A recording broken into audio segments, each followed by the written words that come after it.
मेरी मंजिल है कहाँ, मेरा ठिकाना है कहाँ, सुबह तक तुझे। नमस्कार, स्वागत है आपका एक बार फिर मेरे शो टॉक विद आसिफ में। आज मेरे साथ जो दातागंज की हस्ती मौजूद हैं वो एक सफल शिक्षक जो कि अपने स्कूल को, जिनके स्कूल में पढ़ने वाले छात्र छात्राएं आज काफी दूर जा चुके हैं, काफी अच्छे मुकाम पे पहुंच चुके हैं और काफी बड़े भी हो चुके हैं। इन्होंने शुरुआत की थी अपने स्कूल की सिकंदर मेमोरियल पब्लिक स्कूल नाम से, जो कि हमारे अरेला मोहल्ला में शुरू हुआ था। मैं खुद उसका छात्र रह चुका हूं और वहां से एक समय में सिकंदर मेमोरियल ने बहुत ऊंचाइयां पकड़ी थी और बहुत ज्यादा फेमस वो स्कूल हुआ था। तो उस दौरान वो उसके प्रिंसिपल थे।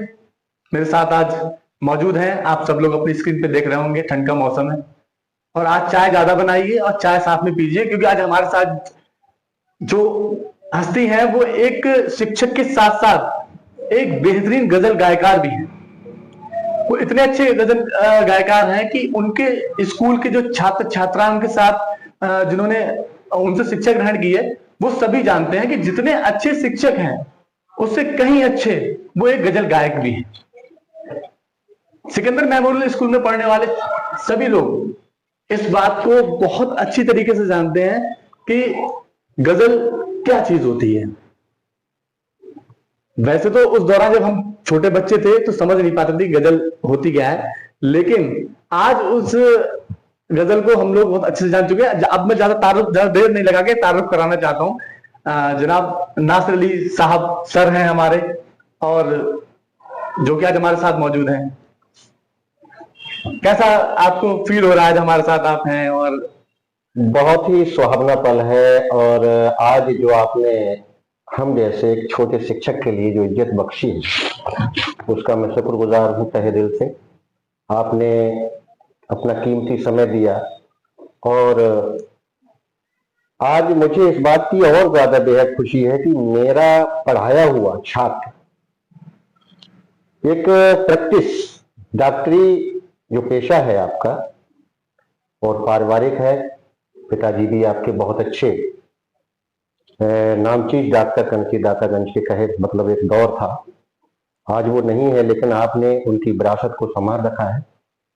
बहुत ही अच्छा लग रहा है। और उसके साथ साथ आपने ये जो टॉक विद आसिफ नाम से जो चैनल शुरू किया है, मैं देख रहा हूं कि बहुत ही अच्छे इंटरव्यू इस पर आप ले रहे हैं और बहुत अच्छे व्यूज भी आ रहे हैं इस पर। ये बहुत अच्छा काम है। तो मुझे बहुत खुशी है कि आपने आज समय दिया और बहुत ही ज्यादा मेरी तारीफ कर दी। फिलहाल इतनी तारीफ नहीं, ये सब ऊपर वाले की, अल्लाह ताला की, आप लोगों को बता देना चाहता हूँ कि सिकंदर मेमोरियल स्कूल जो है वो अब राना पब्लिक स्कूल नाम से, आरपीएस पब्लिक स्कूल नाम से कासपुर रोड पे आ चुका है, शिफ्ट हो चुका है, अपनी खुद की बिल्डिंग में है आज। और कैसा चल रहा है सर आपका स्कूल इस समय? इस समय स्कूल बहुत अच्छा चल रहा है, ऊपर वाले का रहमो करम है और लगभग 275 बच्चे इस समय क्लियर हैं जी। और मुझे तीसरा सत्र है ये। और इसी तरीके से प्रयास ये है कि अपनी मेहनत के दम पर, मैं टीचरों से अपने सभी से मैं यही कहता हूं कि आप परिवार की तरह मेरे हैं, बस पूरी दम के साथ, पूरी हिम्मत के साथ और पूरे जोश के साथ बच्चों को समय दीजिए, पढ़ाइए। और उसी का नतीजा है कि तीसरे सत्र में मुझे लगभग 350 बच्चे मेरे स्कूल में हैं जी, और मैं सेवा कर रहा हूं और बाकी परवरदिगार अल्लाह ताला की जो मर्जी है जी उसी ने दिया है। सबसे पहली बात तो यह है सर कि कभी कभी ऐसा होता है कि हम जो होते हैं, जो हम बनना चाहते हैं, वो हम नहीं बन पाते, क्योंकि वक्त और हालात तय करते हैं कि आपको क्या बनना है और कहां तक आपको पहुंचना है। तो आपका पहला शौक, मुझे पता है टीचिंग तो आप कर ही रहे हैं, लेकिन आपका जो पहला शौक है वो म्यूजिक रहा है। ये बड़ी ही दिलचस्प बात है कि मुझे बचपन से खासतौर से रफी साहब, गुलाम अली अनूप जलोटा साहब, चंदन दास जी, ऐसे ऐसे नामचीन सिंगर, इनकी गजलें और गीत सुनने का बड़ा शौक था। मैं यहाँ से, मेरा थोड़ा यहाँ से मैं रहने वाला हूँ जी। और वहां पर एक छोटा पुराना हारमोनियम था, वो चाचा जी बजाया करते थे उसको। तो मैं छोटा था और उनको देखता रहता था। कभी कभी ग्रामीण क्षेत्र में, जैसे ग्रामीण फोक कभी कभी महफिलें हो जाती हैं, जी जी। तो वहां वो पहुंचते थे तो मैं चला जाता था पीछे से और बैठ जाता था। वहां पर मैं उनको सुनता रहता था, उनका मुंह देखता रहता था। मुझे वहीं से कुछ पता नहीं है तो मैं वहीं से शौक शुरू हुआ। जी जी। और उसी हारमोनियम को मैं लेकर, जब वो नहीं होते थे, दोपहर के समय बैठ जाया करता था और उसी में जो है अपनी खोजबीन शुरू कर देता था। जैसे रफी का कोई गीत, रफी का कोई गीत गुनगुनाने लगे और उसी में तलाश करने लगे कि ये कहाँ से मिलेगा। खुद तलाश करने लगे। आपने सीखने की कोशिश नहीं की? चाचा जी से कहते कि हमें भी सिखा दें आप? नहीं, उन्होंने जैसे उनसे मैंने कहा ही नहीं। मुझे कुछ पता नहीं क्यों ऐसा कि कोई गीत मेरे जहन में चल रहा था और मैंने उसको इन्हीं रीडों में तलाश करना शुरू किया। धीरे धीरे मुझे ऐसा लगा कि कुछ मुकाम तक मतलब वो गीत निकल रहा है। और इस तरीके से, हालांकि मैं बड़ी बात नहीं करना चाहिए, मेरा कोई गुरु नहीं है जी। जो भी कुछ जैसा भी सीखा है वो खुद का है, बस इसी तरीके से। यानी आपका कोई गुरु नहीं है, आपने जो भी कुछ म्यूजिक सीखा है वो खुद ही सीखा, बस एक शौक के तौर पर। ये भी बहुत बड़ी बात है। हाँ, बस एक शौक था और उसी शौक में धीरे धीरे जो है इन सिंगरों को सुनते थे, गजल गायकों को सुनते थे, तो उनकी गजलें गुनगुनाते थे। और सबसे ज्यादा तो होता है ना कि मतलब कुछ अंदर से ऐसा लगता है कि कोई अच्छा गाने वाला, कोई अच्छा सिंगर हो जी, तो उसकी कोई भी चीज या कोई भी गजल, कोई भी गीत वो अंदर जहन में जब चोट करता है तो ऑटोमेटिक अपने अंदर से वो फीलिंग होती है और उसी फीलिंग को कोशिश की जाती है, तो मेरे हिसाब से वो चीज क्लियर होती है। तो इसी तरीके से मैंने गुलाम अली की गजलों को ज्यादा गाया, रफी के गीत, वैसे तो चंदन दास जी, पंकज उदास, अनूप जलोटा साहब के भजन, ये बड़े बहुत ही हम लोग जब स्कूल में होते थे सर तो काफी सारे प्रोग्राम होते थे 26 जनवरी या 15 अगस्त पे, तो उसमें सर आप सबसे ज्यादा, अगर प्रोग्राम होता था उसमें, तो आप सबसे ज्यादा जो गजलें आप गाते थे और सुनाते थे हम लोगों को, और बहुत अच्छा माहौल बनता था जाके, तो वो गुलाम अली साहब की ही होती थी। जी जी जी, गुलाम अली साहब को मतलब ज्यादा लाइक किया। जी जी, क्योंकि आप गजल गायकार हैं और गजलों में गुलाम अली जो है वो किंग है। उनकी गायकी, हालांकि उनसे पहले जो गायक मतलब जो है मेहदी हसन साहब का बहुत बड़ा कनकी अपना एक मुकाम है, और उनके बाद गुलाम अली साहब सेकंड नंबर पे आते हैं। लेकिन उनकी गले की जो मूर्तियां हैं, जो गजल में मूर्तियां डालते हैं, जो गजल की अदायगी करते हैं, वो काबिल तारीफ है। वक्त ना जाया करके एक छोटा सा अंतरा आप गुलाम अली साहब का कुछ हमें गुनगुना के सुनाए, हमें और दर्शकों को।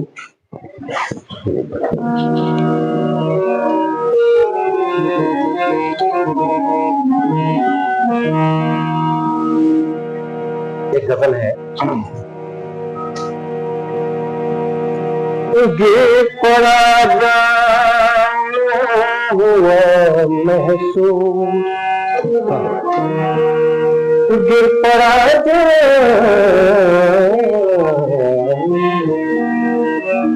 गिर पड़ा महसूस कि उनकी नजरों ने बदवा दी। हंगाम है क्यों बरपा, हंगाम है क्यों बरपा, हंगाम है क्यों बरपा, हंगाम है क्यों बरपा। थोड़ी सी जो पीली है जाता तो नहीं डाला, जाता तो नहीं डाला, चोरी तो नहीं की है, हंगाम है क्यों बरपा। थोड़ी सी जो पीली है जाता तो नहीं डाला, जाता तो नहीं डाला, चोरी तो नहीं है, क्यों बरपा। थोड़ी सी जो पीली है बहुत खूबसूरत आपकी आवाज है सर। और वही मैंने कहा था कि हम लोग जहां हमें होना चाहिए वहां हम नहीं हो पाते हैं, पेट की खातिर या परिस्थितियां हमें ऐसा कर देती हैं कि हमें जहां होना चाहिए था वहां नहीं होते हैं, जहां नहीं होना चाहिए था वहां हम होते हैं। जो हमारा शौक होता है वो कहीं ना कहीं, या जो हमारे अंदर की जो कला होती है, जो हमारा एक, जो हमारे अंदर की एक जो आत्मा है, जो एक चाहती है कि हम वहां तक पहुंचे और वहां हम नहीं पहुंचे। हालांकि आसिफ मियां, जी आपने जो कहा कि सोचते कुछ है और कुछ होता है, जी मैं अगर बताऊं अपनी दिल की बात, तो एक बार को बहुत ज्यादा मतलब ये अंदर से ख्वाहिश थी कि इस क्षेत्र में आगे बढ़ा जाए, लेकिन परिस्थितियां कुछ ऐसी बनी, परिस्थितियां। उन परिस्थितियों ने मजबूर कर दिया। और ऐसा लगा कि जब पिताजी पापा खत्म हो गए, माँ भी बचपन में ही खत्म हो गई, छोटे छोटे भाई बहन, तमाम जिम्मेदारियों को देखा और उनकी तरफ देखते हुए कुछ ऐसा महसूस हुआ कि शायद ऊपर वाले ने पारिवारिक जिम्मेदारी को शायद मुझे सौंपा है। तो इसलिए उस जिम्मेदारी को देखते हुए इसकी तरफ रुझान कम हो गया और उसी को ध्यान में रखते हुए वहाँ मोहल्ला अरेला से जो विद्यालय की शुरुआत की थी, और उसमें काफी प्रयास भी रहा। बड़े भाई बीच में 2000 में चले गए जी। उसके बाद बहुत स्ट्रगल किया, बड़ी मेहनत की, और उसी का नतीजा है कि जो पारिवारिक परिस्थितियों को निभाने की कोशिश की हर तरीके से, उसका नतीजा ऊपर वाले ने, अल्लाह ताला ने, परवरदिगार ने दिया। और मैं उसका बड़ा शुक्रगुजार हूं कि उसने मुझे यहां तक पहुंचाया, आज अपनी छत दी है, ये उसका बहुत बड़ा रहम करम। जी बिल्कुल। आप एक, मैंने पहले कहा था एक सफल आप टीचर हैं, अपना स्कूल चला रहे हैं, सारा ही कुछ है आपके पास, लेकिन कहीं ना कहीं एक कसक म्यूजिक को लेके होती होगी कहीं ना कहीं। बिल्कुल, ये कभी कभी लगता है ऐसा, जब सुनते हैं किसी को, और स्टेज पर जब सुनते हैं प्रोग्राम किसी का, तो दिल में कहीं ना कहीं तो वो टीस उठती है। अच्छा, कोई ऐसा किस्सा आपको याद है कि जो म्यूजिक से जुड़ा हुआ आपका, जहां आप गए हो शो करने, या कहीं कोई अच्छा प्रोग्राम हुआ हो? जी जी, मैं अमरपुर काशी, मुझे मेरा सबसे यादगार जो मतलब प्रोग्राम हुआ, अमरपुर काशी जो मतलब एक शोध संस्थान भी है बहुत बड़ा, उसके डायरेक्टर हैं श्री मुकुट सिंह जी। जी जी। वो हालांकि लंदन में प्रोफेसर हैं इंग्लिश के। 6 महीने वो लंदन में रहते हैं और 6 महीने अपने यहाँ अपने संस्थान में समय देते हैं। यहाँ के प्रोफेसर, हिंदी के प्रोफेसर हैं। अच्छा। तो उनके यहाँ जरूर कई देशों के, मतलब ब्रिटेन, कनाडा, फ्रांस, जर्मनी, वहां कम से कम 4-6 देशों के लोग रहते हैं, बच्चे आते हैं सीखने के लिए, वहां एडमिशन ले रखा है उन्होंने। तो वहां पर जो प्रोग्राम हुआ था वो सबसे यादगार प्रोग्राम है। कहाँ के गेस्ट आए थे वहां पे? वहां पर जर्मनी के, अच्छा, और ब्रिटेन, फ्रांस, यहाँ के। तो उन्होंने, हालांकि वो जानते नहीं थे, मतलब जो है इस गजल की भाषा को नहीं पहचान रहे थे, लेकिन एक गजल मैंने उन्हें सुनाई थी, चुपके चुपके रात दिन आंसू बहाना याद है। अब नाम आ ही गया है तो क्यों ना पहले 2 अशार हो ही जाए उसके। ठीक है।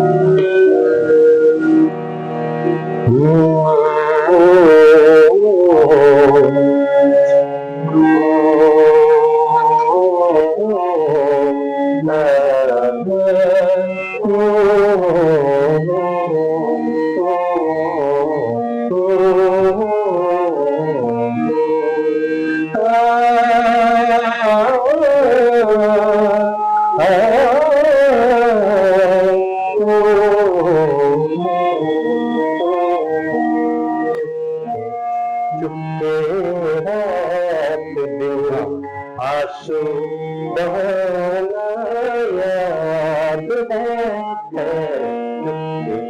चुपके रात दो आंसू बहाना याद है।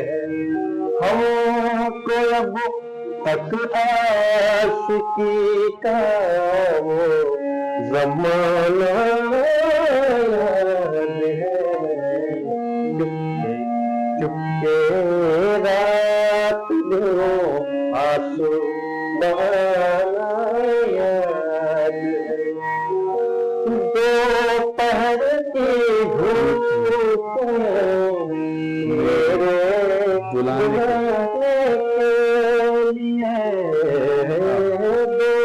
दोपहर की धूप में मेरे बुलाने के लिए, जो तेरा सोचते लगे पाँव आना याद है।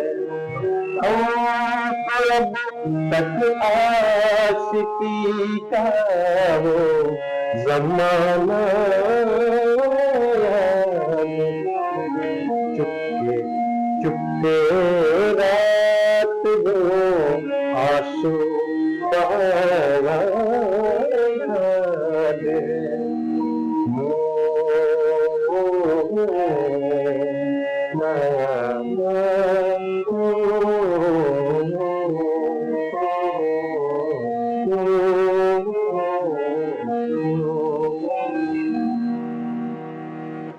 वाह वाह, बहुत बहुत शानदार। तो जो गजल गायकार होते हैं उनके लिए सबसे ज्यादा जरूरी बात क्या होती है?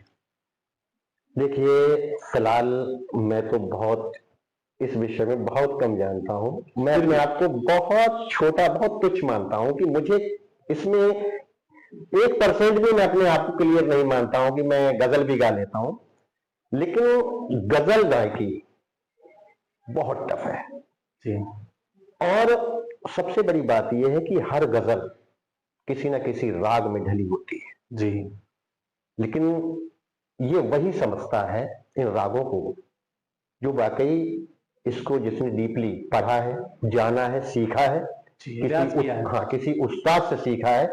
कोई ना कोई उस्ताद, जैसे गुलाम अली साहब के उस्ताद जो हैं, बड़े गुलाम अली साहब जी, क्या कहने साहब, ये बहुत बहुत नाम चीज का नची चीजें हैं। हाँ, मेहदी हसन साहब। तो गजल गायकी जो है बड़ी मुश्किल है, लेकिन हाँ ये जरूर है कि सुनते हैं और वो धुन जो है कहीं ना कहीं रहती है और उसको प्रयास करते हैं तो थोड़ा बहुत बन जाता है।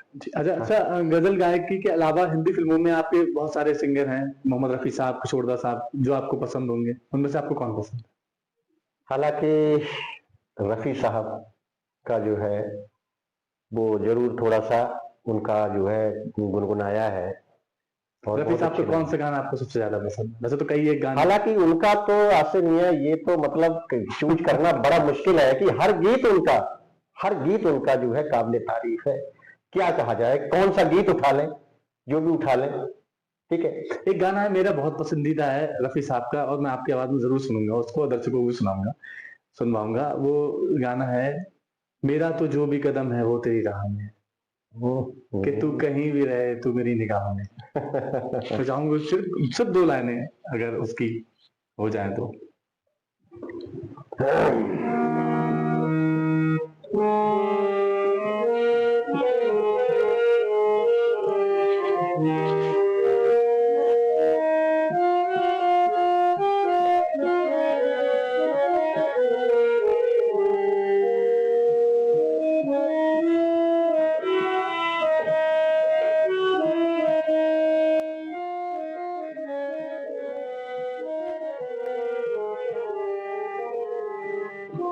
कोशिश करता हूं। मेरा तो जो भी कदम है वो तेरी राह में है, मेरा तो जो भी कदम है वो तेरी राह में है, कि तू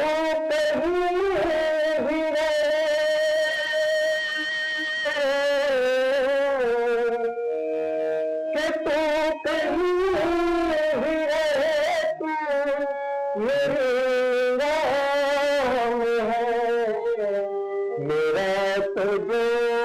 भी कदम है वो तेरी राह में है, मेरा तो जो भी कदम है वो तेरी राह में है, कि तू कहीं भी रहे,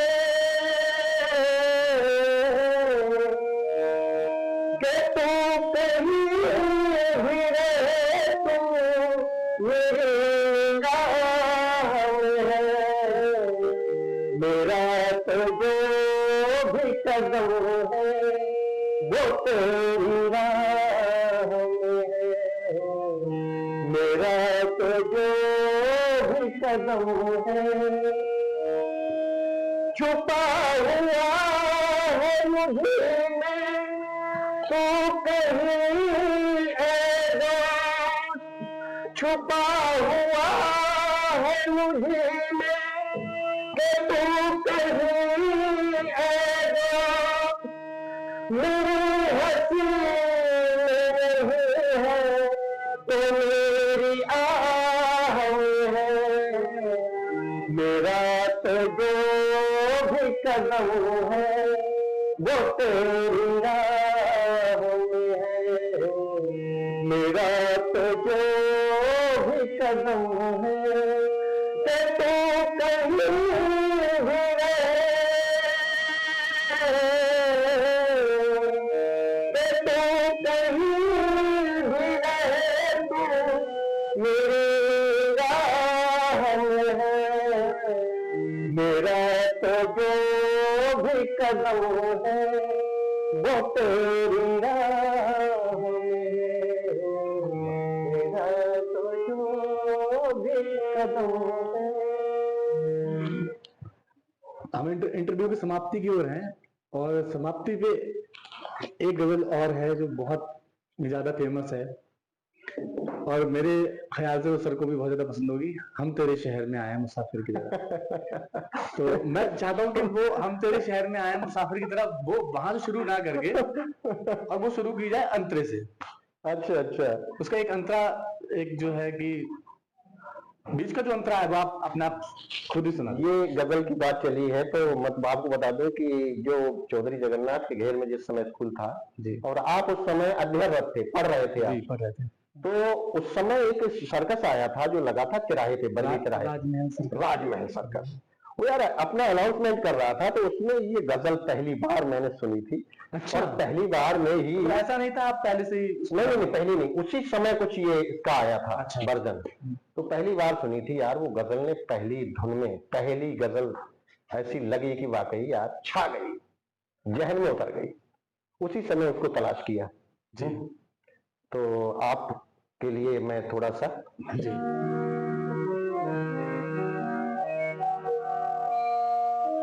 मेरे मेरा ठिकाना है कहाँ।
साहब की कैसी है तो नहीं जानते हैं और मेरे ख्याल से दातरीन में रहने वाले सभी जानते हैं।